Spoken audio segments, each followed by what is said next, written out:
কিছু চোর, কিছু চাকরি চোর, কিছু মেধা চোর যারা তাদেরকে বাঁচাবার জন্য জনগণের ট্যাক্সের কোটি কোটি টাকা দিয়ে তাদেরকে সেফ রাখার জন্য অপচেষ্টা চালাচ্ছে। আমরা অল্টারনেটিভ পলিটিক্সের কথা বলি, বিকল্পের সন্ধানের কথা বলি। আমরা রাজ্য সরকারকে এখান থেকে একটা প্রস্তাব দিতে চাই, আগামী দিনে যে সমস্ত পরীক্ষাগুলো নিয়ে হবে ওএমআর শিটের একটা কার্বন কপির ব্যবস্থা করা হোক। যে ছেলে মেয়ে পরীক্ষা দেবে পরীক্ষার শেষে তার কার্বন কপিটা বাড়িতে নিয়ে চলে যাবে। পরীক্ষার শেষে রেজাল্ট আউট হবে যখন অরিজিনাল যে ওএমআর শিট থাকবে সেটা ওয়েবসাইটের মাধ্যমে আপনার ডাউনলোড করে দেওয়া হবে। পৃথিবীর যে কোনো প্রান্তের মানুষ চাইলে কোন ছেলে ওয়েস্ট বেঙ্গল গভর্নমেন্টের এই সার্ভিসে এক্সামে ওএমআর শিটে কত নাম্বার পেয়েছে তার দেখার সুব্যবস্থা করে দিতে হবে, তাহলেই তো চুরি বন্ধ হয়ে যাবে। শুধু তাই নয়, আমরা সরকারের কাছে প্রস্তাব রাখতে চাই, সততার প্রতীক যাকে বলে, যার অনুপ্রেরণা ছাড়া সিংহে শাবকের জন্ম হয় না, তার কাছে আমরা প্রস্তাব রাখতে চাই ফাইবার টেবিলে সমস্ত ভিডিওগ্রাফি হোক।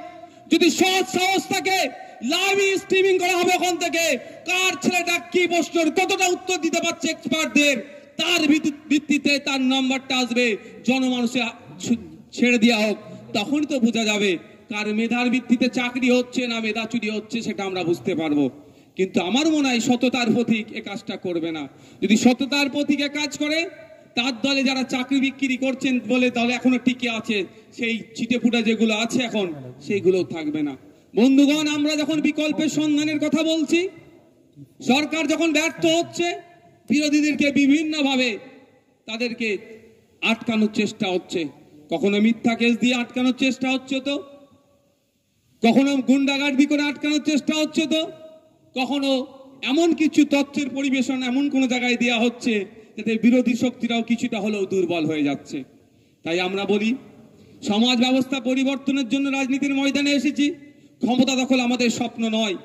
আজকে আমাদেরও খারাপ লাগছে, আমাদের যে 2 মাস ধরে কর্মী সমর্থকদের যে আবেগ ছিল, কলকাতায় আসার প্রতিষ্ঠা দিবস উদযাপন করতে চেয়েছিল, হয়তো সেই অর্থে পারছে না। তবে আমি আমার কর্মী সমর্থকদের উদ্দেশ্যে বলবো, এই ক্ষোভ, এই রাগটাকে ব্যালট বক্সে ট্রান্সলেট করতে হবে, রূপান্তরিত করতে হবে, সেখানে পাঠাতে হবে। শুধু কর্মী সমর্থক নয়, বুথে বুথে এখন যে 2-10টা তৃণমূলের কর্মী এখনো টিকে আছে, বাকি তো সব শেষ হয়ে গেছে। ওই 2-10 টাকার ভোটও কিভাবে আইএসএফ এর ব্যালট বক্সের মধ্যে আনা যায়, ইভিএম মেশিনে ট্রান্সফার করা যায়, তারও দায়িত্ব নিতে হবে। সাথে সাথে এটা বলে যায়, ভিক্টোরিয়া হাউসের আমরা প্রোগ্রাম করার ইচ্ছে ছিল, আমাদেরকে কোর্ট যে নির্দেশনা দিয়েছে আমরা অক্ষরে অক্ষরে পালন করবার বলেছিলাম, এখন আমরা অক্ষরে অক্ষরে পালন করে যাচ্ছি। তবে আগামী দিনে আমরা আমাদের আইএসএফ এর পক্ষ থেকে ভিক্টোরিয়া হাউসের সামনে প্রোগ্রাম করব। আজকে যে কর্মী সমর্থকরা আসতে পারলেন না, তাদেরকে সাথে নিয়ে করব। কোনো হাওতাশার জায়গা নয়, রাজনীতির ময়দানে এসেছি আমরা। রাজনীতি একদিনের খেলা নয়, এটা সুদূর প্রসারী। আর সমাজ ব্যবস্থা পরিবর্তন করার জন্য আমরা রাজনীতির ময়দানে এসেছি। সুতরাং নানা চড়াই উতরাই থাকতেই পারে, প্রয়োজনে আমরা পিঠ পেতে দেবো বলে আমরা অঙ্গীকারবদ্ধ হয়েছি।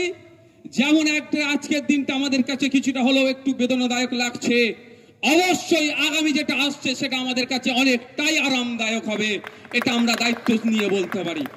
শুধু আমাদের লক্ষ্য যেটা, সে জায়গায় আমাদেরকে স্থির থাকতে হবে। আমাদের লক্ষ্য ভ্রষ্ট হলে চলবে না, কারণ অনেক অপশক্তি আমাদের মধ্যে ঢুকে আমাদেরকে লক্ষ্যভ্রষ্ট করার চেষ্টা করবে। তাদের ফাঁদে আমরা পা দেব না। দূরে যারা বন্ধুগণ শুনছেন, তাদের উদ্দেশ্যে আমার একটাই বক্তব্য, পঞ্চায়েত নির্বাচনে যেভাবে গণতন্ত্রকে হত্যা করেছে, তার জবাব দেওয়ার সময় আমি বলেছিলাম 2024 ইভিএম মেশিনের মাধ্যমে।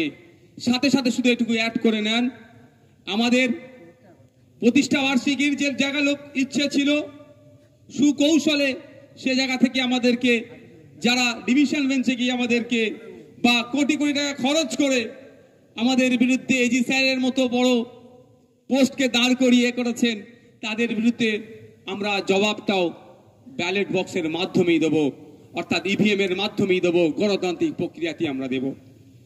আমরা বিকল্পের কথা বলি, আমরা কিছু প্রস্তাব রাখি সরকারের কাছে, সরকারকে সেই প্রস্তাবটা গ্রহণ করে জনগণের জন্য বেটার সার্ভিস যাতে প্রোভাইড করে তার কথা বলি। এতেই সরকারের চোখ খুশুল হয়ে যাচ্ছে। আমরা বলি শিক্ষার কথা, আমরা বলি স্বাস্থ্যের কথা, আমরা বলি কর্মসংস্থানের কথা, সরকার বলে দুয়ারে মত, ক্লাব দেব, গ্রাম বোর্ড দেব, টিভি দেব, মস্তি করার জন্য যত রকম আছে হইহুল্লোড় করার জন্য তার সমস্ত ব্যবস্থা করে দেব, কিন্তু চক ডাস্টার দেব না। ভাবতে অবাক লাগছে, 8,500 মতো শিক্ষা প্রতিষ্ঠান বন্ধ হতে চলেছে। এর বিরোধিতা যখন করি তখনই সরকার আমাদেরকে দমিয়ে দেওয়ার চেষ্টা করে। আজকে আমরা ভুলে যাচ্ছি না, প্রেসিডেন্সি ইউনিভার্সিটিকে বিশ্বমানের ইউনিভার্সিটি করার কথা বলেছিল এই মাননীয়া, একটা মেন্টর গ্রুপ তৈরি করেছিল। আজকে সেই মেন্টর গ্রুপের ভূমিকা কি আজকের এই প্রতিষ্ঠা দিবস থেকে আমরাও জানতে চাইছি। আশা করছি মাননীয়ের জবাব দেবে। বিশ্বমানের তো দূরের কথা, NIRF যে র্যাঙ্ক হয়, NIRF র্যাঙ্কেও ন্যাশনাল লেভেলে ইউনিভার্সিটিদের যে সেখানেও কিন্তু তল পিছনের দিকে প্রেসিডেন্সি ইউনিভার্সিটিকে আমরা দেখছি। শুধুমাত্র ভাষণবাজি করে, মানুষের আবেগকে নিয়ে, মানুষের সেন্টিমেন্টকে নিয়ে এরা টিকে থাকতে চাইছে। যখনই আমরা টু দা পয়েন্ট কথা বলছি তখনই আমাদেরকে দমিয়ে দেওয়ার চেষ্টা করছে। আলিয়া ইউনিভার্সিটির কথা আমরা ভুলে যাচ্ছি না। সংখ্যালঘু সমাজের একটা স্বপ্নের প্রতিষ্ঠান, মাননীয় ক্ষমতায় আসার আগে সংখ্যালঘুদের সাচার কমিটিকে সামনে রেখে অনেক বড় বড় স্বপ্ন দেখিয়েছিলেন, একটাও তো বাস্তবায়ন হয়নি। আলিয়া বিশ্ববিদ্যালয়ে আজকে ক্ষমতায় আসার পরে তারও 12 বছর অতিবাহিত হতে যাচ্ছে, এই সরকারের প্রায় 11 বছর অতিবাহিত হতে যাচ্ছে, কিন্তু এখনো পর্যন্ত ন্যাকের টিম ভিজিট করাতে পারলো না। আমরা যারা শুভবুদ্ধি সম্পন্ন মানুষ, শিক্ষানুরাগী মানুষ, আমরা ভালো করেই জানি একটা ইউনিভার্সিটির ন্যাকের টিম ভিজিট না করলে সেই ইউনিভার্সিটির সার্টিফিকেটের দাম কি থাকছে। এ কথাগুলি যখন আমরা বলছি তখনই ISF কে কিভাবে আটকানো যায় তার সমস্ত রকম অপচেষ্টা চালাচ্ছে। ISF কে আটকানোর জন্য যে তৎপরতা মমতা ব্যানার্জি করছেন, তার ভাইপোর নেতৃত্বে হচ্ছে, সেই তৎপরতার সাথে যদি বাংলায় 100 দিনের কাজের যারা করেছেন তাদের টাকার যদি ব্যবস্থা করতো, আনার ব্যবস্থা করতো, তাহলে আমি এই মঞ্চ থেকে তাকে ধন্যবাদ জানাতাম। আমরা ভুলে যাচ্ছি না, সংবিধানের 131 নম্বর ধারায় উল্লেখ আছে, রাজ্য এবং ইউনিয়নের সাথে, স্টেট এবং ইউনিয়নের সাথে কোনো বিষয় যদি মতান্তর দেখা যায় 131 নম্বর ধারা অনুযায়ী সুপ্রিম কোর্টে যেতে পারে। কিন্তু আমরা কি দেখছি, শুধু নাটক হচ্ছে। রাজ্যপাল ভবনের সামনে 144 ধারাকে উপেক্ষা করে সেখানে মিছিল, সেখানে মিটিং, সেখানে অবস্থান করে, সেখানে মাইক লাগিয়ে প্রতিবাদ করতে পারছে, কিন্তু সংবিধানের 131 নম্বর ধারাকে সামনে রেখে কেসে যাতে পারছে না, আইনের দ্বারস্থ হচ্ছে না। আবার উপরন্ত কি দেখছি, একটা রাজনৈতিক দলের মিটিং মিছিলকে আটকানোর জন্য এজি স্যারের মতো গুরুত্বপূর্ণ পোস্টকে তাদেরকে কাজে লাগানো হচ্ছে। আসল গুড়াই তো গলত। 100 দিনের কাজের টাকা কিভাবে আইনের মাধ্যমে চাইতে যাবে? প্রায় 14.5 লক্ষ ফেক জব কার্ড এরা বানিয়েছে। কাদের নেতৃত্ব হয়েছে? তৃণমূলের নেতৃত্বে হয়েছে। তখন যাদের নেতৃত্বে বানিয়েছে তাদেরকে হয়তো তিহার জেলে রাখতে পারে, সেই জন্য এরা জনমানুষের শুধু নাটক ছাড়া আর কিছু করছে না। তাই বন্ধুগণ, জবাব আমাদেরকে যোগ্য জবাব সময়ে দিতে হবে এবং গণতান্ত্রিক প্রক্রিয়াতে দিতে হবে। কারণ আমাদের দলে ওই তুই বোম বাঁধিস, যে অধ্যাপিকাকে জগ ছুঁড়ে মারে, তাদের প্রশ্রয় নয়। আমাদের দল ছোট হতে পারে, আমাদের দলের কর্মী সমর্থকদের প্রতি এই ভরসা, আমাদের আস্থা আছে যে আমরা গণতন্ত্রকে মান্যতা দিই, গণতান্ত্রিক প্রক্রিয়াতে এর যোগ্য জবাব আগামী দিনে দেব আমরা। আজকে বড় বড় কথা বলছেন মাননীয়, তিনি ভালো করে জানেন কোন সময় পর্যন্ত গিয়ে চা বাগানে চা পাতা তুলতে হয়, তারপরে গেলে একটা নির্দিষ্ট টাইমের পরে গেলে চা পাতা তুললে সেখানে আইনত অপরাধ হয়ে যাবে বা রীতির বাইরে হয়ে যাবে। 2টো পাতা একটা কুড়ি তুলতে হয়, তিনি এটা ভালো করে জানেন।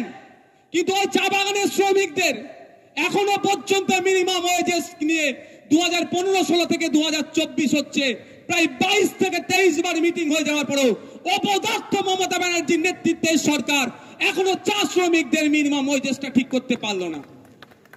কি সরকার চলছে? এটা সার্কাস চলছে। আমি মাননীয় লেবার ডিপার্টমেন্টের মিনিস্টারকে প্রশ্ন করেছিলাম, আমাদের রাজ্য থেকে ভিন্ন রাজ্যে কাজে গিয়েছে এই ধরনের শ্রমিকের সংখ্যা কত? মাননীয় মন্ত্রী বলেছিলেন, আমার এখন জানা নাই, আমাকে লিখিত উত্তর দেবে। কিন্তু দুঃখের বিষয়, বছর পার হয়ে যাচ্ছে, নতুন বছরে পদার্পণ করলাম, এখনো পর্যন্ত কোনো লিখিত উত্তর পেলাম না।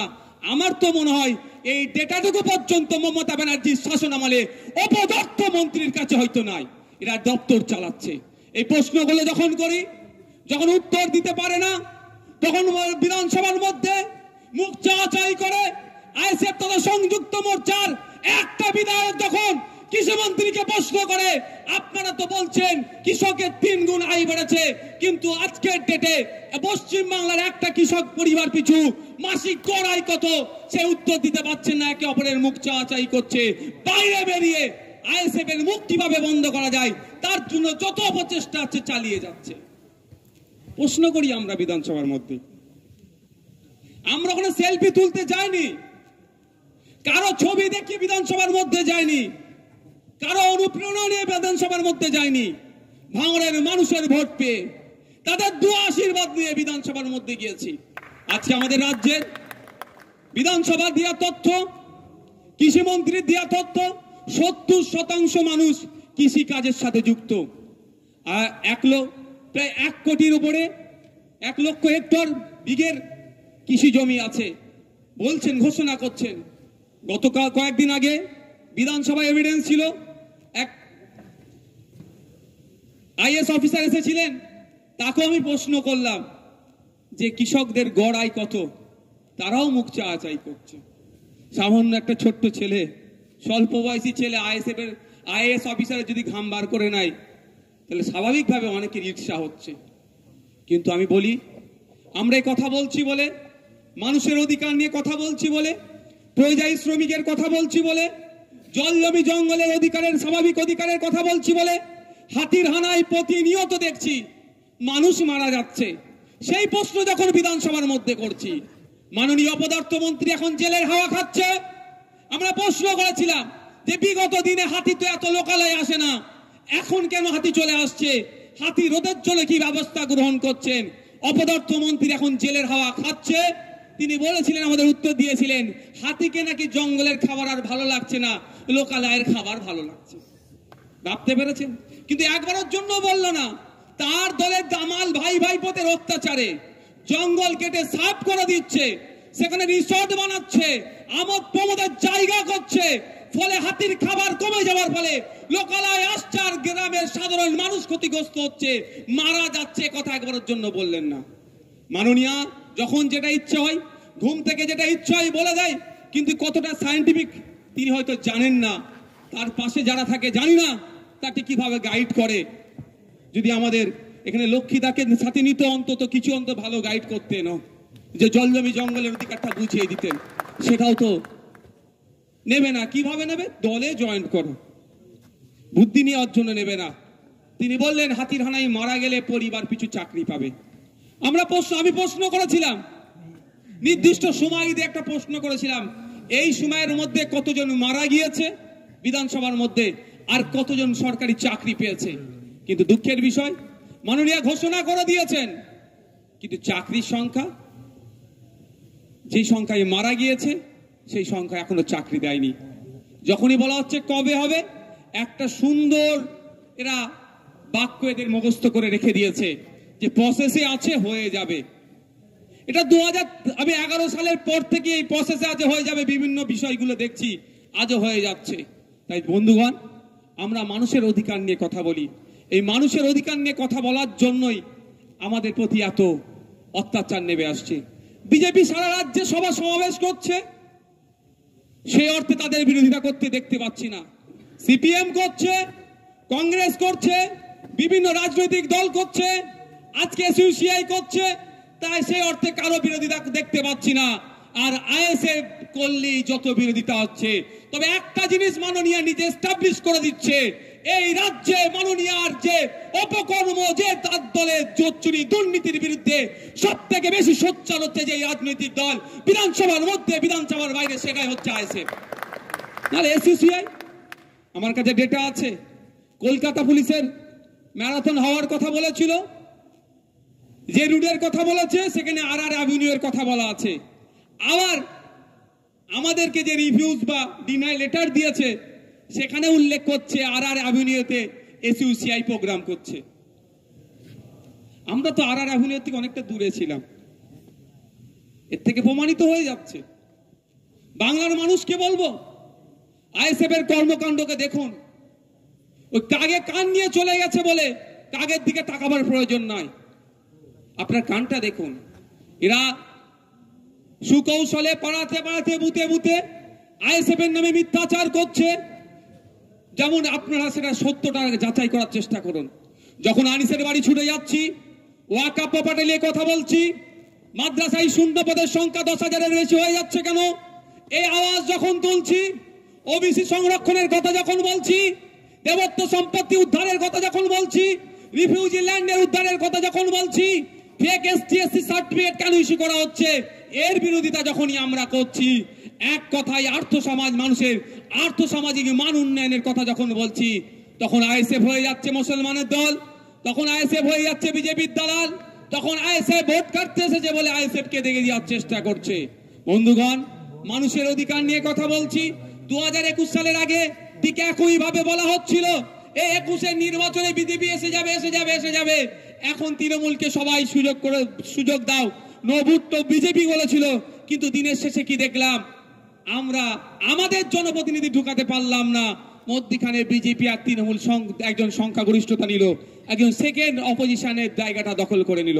আমরা যদি ওদের কথা শুনে যদি নির্বাচন প্রক্রিয়া অংশগ্রহণ থেকে বিরত থাকতাম, বিধানসভার মধ্যে ঢুকে যে এসটি/এসসি থেকে শুরু করে সংখ্যালঘু, দলিত, আদিবাসী উচ্চ বর্ণের এক কথায় মানুষের অধিকারের কথা বলছি, হয়তো সেটাও সে বলার জায়গা থাকতো না। তাই 2024 আসছে, আবার এরা ইস্যু তৈরি করবে, ইলেকশন আসবে, ইস্যু আসবে, কিন্তু আপনাকে আমাকে আপনার আমার জনপ্রতিনিধি লোকসভার মধ্যে পাঠাতে হবে। কৃষি বিল যখন পাস হয়েছিল, অপদার্থকে তাদেরকে ভোট দিয়ে আমরা পাঠিয়েছিলাম, তাদের কি ভূমিকা ছিল, তালাক বিলের বিরুদ্ধে তাদের কি ভূমিকা ছিল, বিভিন্ন বিলগুলোর বিরুদ্ধে তাদের কি ভূমিকা ছিল, সেটা আমরা দেখে নিয়েছি। সুতরাং আগামী দিনে যে সমস্ত জনবিরোধী বিল যদি কেউ আনতে চায়, তাদের বিরোধিতা করার যদি যে স্ট্রং কে বিরোধিতা করে, তাহলে সেটা প্রথম সারিতে আইএসএফ থাকবে এবং অবিজেপি অতৃণমূল যারা আছে তাদের হাতকে আগামী দিনে শক্ত করবেন। পশ্চিম বাংলা থেকে জনগণের জনপ্রতিনিধি তৈরি করে পার্লামেন্টের মধ্যে পাঠান, যে সমস্ত জনবিরোধী বিলগুলো আসবে তার বিরুদ্ধে যেন স্ট্রং প্রতিবাদ করতে পারে, সেই আশা আপনাদের কাছে রাখবো। না হলে ভোট আসবে, সিএ এর কথা হবে, ভয় দেখানো হবে, দেশ থেকে তাড়িয়ে দেওয়ার কথা হবে, ভোট মিটে যাবে, সব ভুলে যাবে। কিন্তু যাদেরকে আমরা ভোট দিয়ে পাঠাচ্ছি, যখন কৃষি বিল বিধানসভায় পাশ হয়, সেই সময় কি ভূমিকা ছিল পশ্চিমবাংলা থেকে যে সমস্ত তৃণমূলের বিধায়করা গিয়েছিল?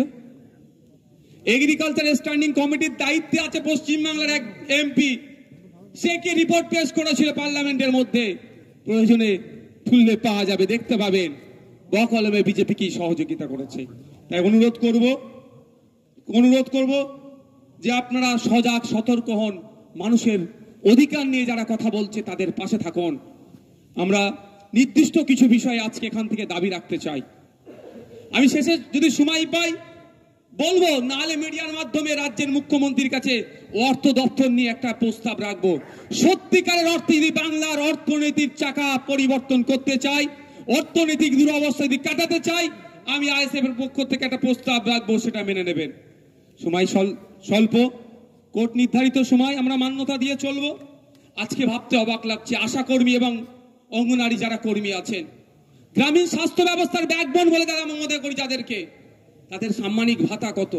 আমরা এই জায়গা থেকে দাঁড়িয়ে অ্যানাউন্স করতে চাই, বলতে চাই রাজ্য সরকারকে, তাদের 15,000 টাকার মাইনে বা সাম্মানিক ভাতার ব্যবস্থা করতে হবে, কারণ তারা গ্রামীণ স্বাস্থ্য ব্যবস্থার ব্যাকবোন হিসাবে কাজ করে।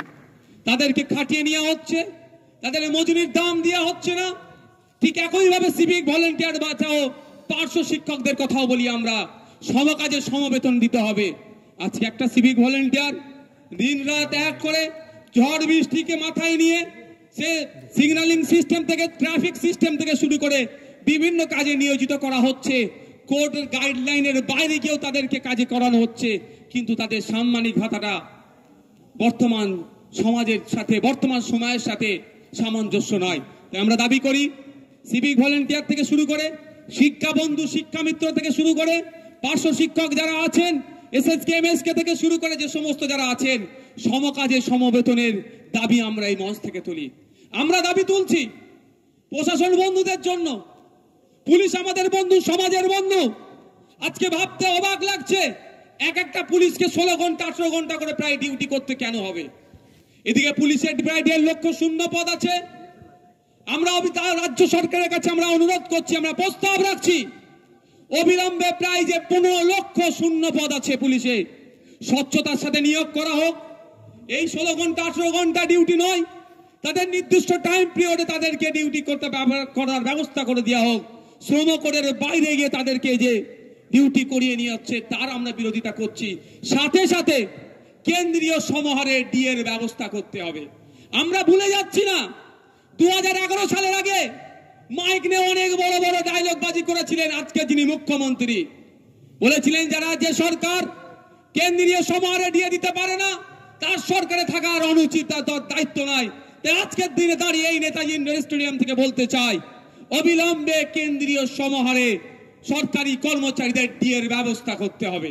সাথে সাথে এটাও অনুরোধ করব, যারা সংগ্রামী যৌথ মঞ্চের যারা এই ডিএ বাড়ানোর জন্য যারা আন্দোলন করছেন, সম্ভবত আর কয়েকটা দিন পরে তারা নাকি অনশনে বসছেন, তাদের কাছে অনুরোধ করব, অনশনটাই শেষ নয়। আপনারা অনশনে না গিয়ে আর বাকি গণতান্ত্রিক প্রক্রিয়াতে যে লড়াইগুলো আছে সরকারকে যাতে বাধ্য করা যায় সেই পন্থা অবলম্বন করুন। আইএসএফ আপনাদের সাথে সম্পূর্ণভাবে পূর্ণ শক্তি দিয়ে আপনাদের পাশে থাকবে।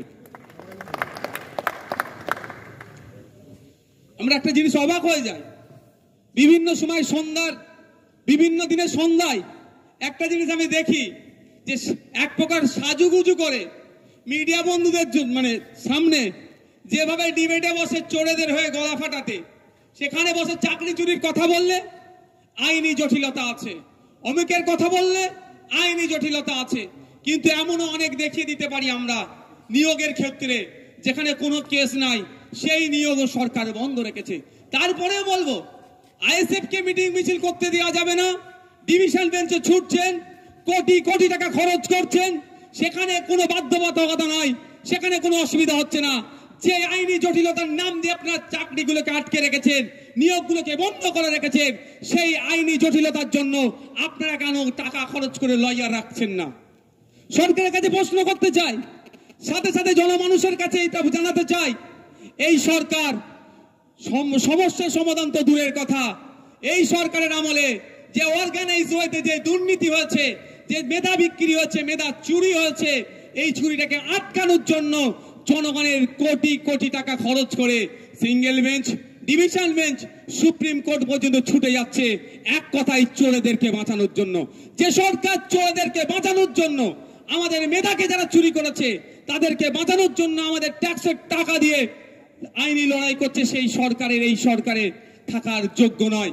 দুঃখের বিষয়, এমপি এমএলএ এর ক্ষেত্রে রাইট টু রিকল নয়। যদি রাইট টু রিকল থাকতো আমার মনে হয় এই আজকের দিন আমাদের দেখতে হতো না, বাংলার জনগণ এদেরকে উপরে বঙ্গোপসাগরে ফেলে দিত।